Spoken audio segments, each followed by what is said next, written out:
Кішіпейіл Иса. Нашар халімізде бізді назарында ұстайды. Рақымы оның мәңгіге ұласады. Забур жыры 135 тарау 23 аят. Құдай өзін адам денесінде өмірге келуі арқылы таңдады. Өлгендері шақырған тілі де адамдікінде. Алапестен ауырған адамға тигізген қолдары да, және әйелдің жылап шашымен сүртіп, майлаған оның аяқтары да тәннен жаратылған.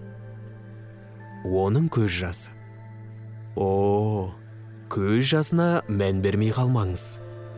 Сізде және менде болған сияқты көз жасы жаралы жүректен шығып жатты. Сонымен халық оған келе бастады. Олар түнде де Исаға келді. Көшеде келе жатқан Исаны қолдарымен ұстады. Олар теңізге дейін Исаның соңынан еріп жүретін. Оны үйлеріне де қонаққа шақырып, балаларын аяғына отырғызатын. Неліктен?